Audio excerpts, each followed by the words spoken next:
नमस्कार, मैं हूं विनीत राय और आप देख रहे हैं नेक्स्ट 9 न्यूज। आज हम अपने इस खास प्रोग्राम में आपको बताएंगे कि भारत देश को सोने की चिड़िया क्यों कहा जाता था और कैसे ये देश बना था विश्व गुरु।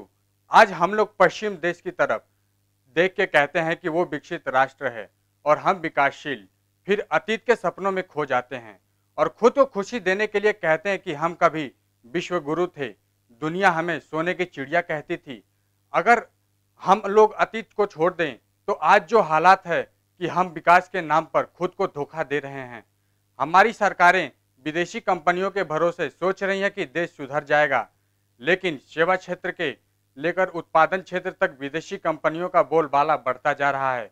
चाहे इंश्योरेंस सेक्टर हो या दवा बनाने की कंपनियां, हर जगह हम यही सोच रहे हैं कि कोई विदेश की कंपनी आ जाए तो हमारा उद्धार करे। लेकिन जब तक आप दुनिया भर के चेले बने रहेंगे तब तक हम विश्व गुरु नहीं बन सकते। वही एक समय था जब भारत को विश्व गुरु कहा जाता था और सोने की चिड़िया के नाम से जाना जाता था। लेकिन आज के समय में वही भारत अपने विश्व गुरु के वजूद को खो चुका है, फिर से विश्व गुरु बनने की कोशिश कर रहा है। तो आइए जानते हैं भारत के उस इतिहास के बारे में जिसकी वजह से भारत विश्व गुरु कहलाता था।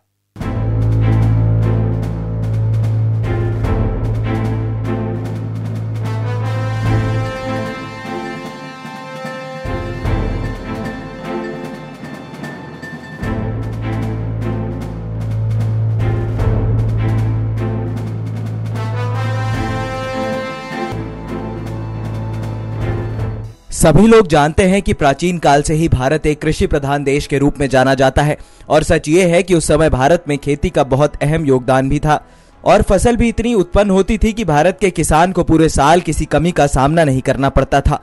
इसके अलावा भारत में खनिज की कई खदानें मौजूद थीं, जिस वजह से हथियार, सिक्के बनाने में काफी सहयोग मिलता था। 17वीं शताब्दी में भारत कपड़ा, मसाले, मोती, चीनी और लोहे के हथियार का एक बड़ा निर्यातक था और इस व्यापार के चलते भारत में धन की लगातार आवाजाही रहती थी।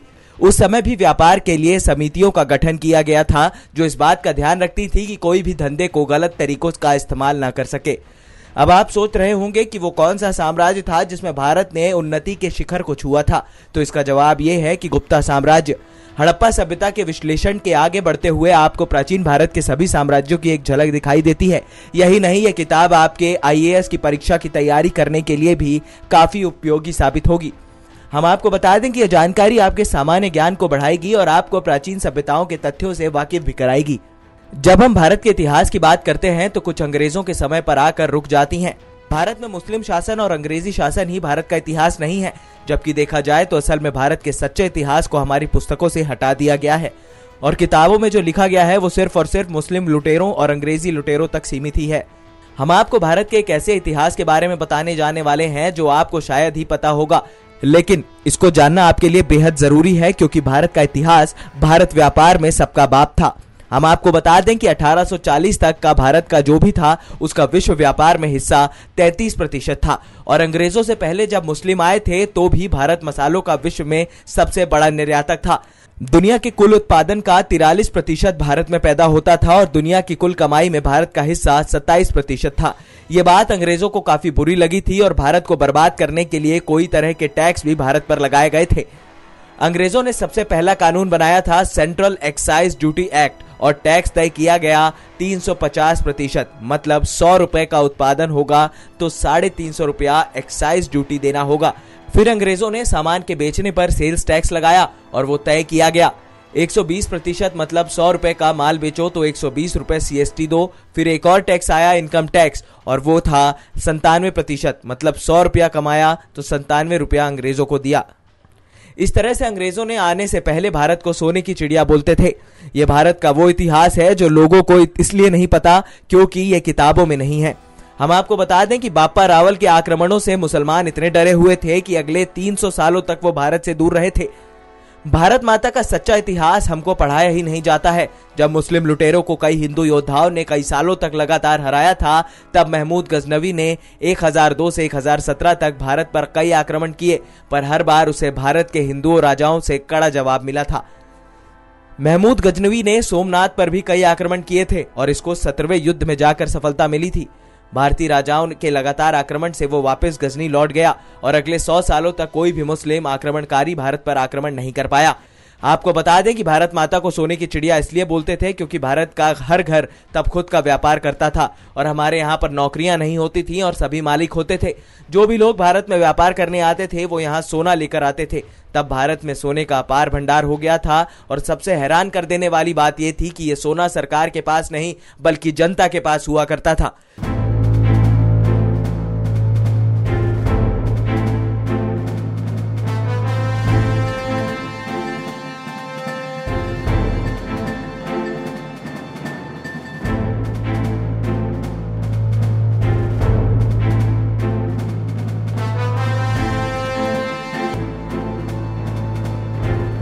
भारत की सभ्यता की हम बात करें तो कुछ 8000 साल पुरानी है और इतनी पुरानी सभ्यता आज तक अपना वजूद भी बचाए हुए है। सनातनी सभ्यता ने विश्व का मार्गदर्शन किया है और हमारे शास्त्रों से ही विश्व से चलना भी सीखा है। भारत माता के वेद हजारों साल पुराने हैं और पूरे विश्व में इन्हीं वेदों का पालन किया गया है। विज्ञान हो या फिर ब्रह्मांड, तकनीक हो या फिर धर्म, सभी बातें आपको भारत माता के इतिहास में सबसे पहले मिल जाएंगी। अगर हम विज्ञान की बात करें तो जहाज जैसी चीजें रामायण और महाभारत में मिलती हैं और यहाँ तक कि परमाणु अस्त्र शस्त्र भी आपको वेदों में मिल जाएंगे। लेकिन निराशाजनक बात यह है कि किताबों में भारत माता को गरीब और अनपढ़ बताया गया है और भारत माता का झूठा इतिहास किताबों में लिखा गया है। भारत को वामपंथियों ने सांप और नट जादूगरों का देश बताया है, लेकिन असल में भारत माता का सच्चा इतिहास चाणक्य, मनु और कौटिल्य पर आधारित है। यहाँ सपेरों का इतिहास नहीं बल्कि मंगल, सूरज और चांद तारों की हैरान कर देने वाली रहस्यमयी बातें बताई गई हैं। भारत माता ने जीरो का आविष्कार किया है और सौर ऊर्जा की बातें हजारों सालों पहले भारत में ही बताई गई थी। लेकिन वामपंथी लोगों ने यह कभी नहीं बताया है कि वामपंथी सुभाष चंद्र बोस को तोजो का कुत्ता बुलाते थे और चीन की भारत जीत पर दिवाली मानते थे। असल में अब आवश्यकता है कि भारत माता के सच्चे इतिहास को फिर से एक किया जाए और हमारी आने वाली पीढ़ियों को पढ़ाया जाए ताकि भारत एक बार फिर से विश्व का गुरु बन सके। हम आपको बता दें कि भारत के साम्राज्य और इतिहास के बारे में कई किताबें भी लिखी गई हैं जिसमें भारत के इतिहास का पूरा सच मिलता है। हमने जो आपको दिखाया और बताया उससे यही साबित होता है कि भारत एक समृद्ध देश था और साथ ही साथ आपको यह भी मालूम चल गया होगा कि यह देश किस तरह से स्वतंत्र रूप से पूरे विश्व में अपनी प्रतिष्ठा बनाए हुए था। ये तो तय है कि इन किताबों को पढ़कर आपको निश्चित रूप से गर्व हो जाएगा कि आपने भारत देश में जन्म लिया है।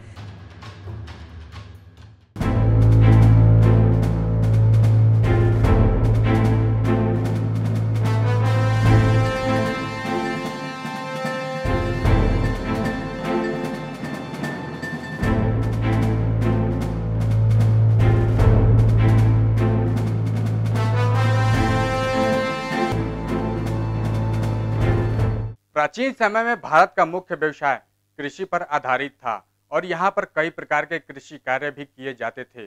यहाँ का हर व्यक्ति अपने आप में मालिक होता था और कृषि कार्य से जो भी फसल पैदा होता था तथा अन्य कार्यों से जैसे कपड़ा, मूर्ति कला, चित्रकला, बर्तन बनाना या अन्य प्रकार के कार्यों से निर्मित वस्तुएं यहाँ पर अधिक मात्रा में उपलब्ध होती थी। उस समय भारत सबसे बड़ा व्यापारी देश था जो अपना सामान दूसरे देशों से निर्यात करता रहता था तथा दूसरे देश के लोग भी यहाँ के सामान को खरीदते थे। वस्तुओं को खरीदने के लिए विदेशी लोग सोने के सिक्के लेकर आते थे और वस्तुओं के बदले भारतीय व्यापारी को सोने का सिक्का दिया जाता था।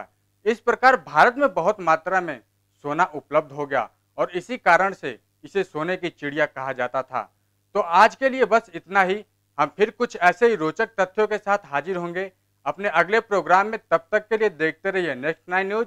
नमस्कार।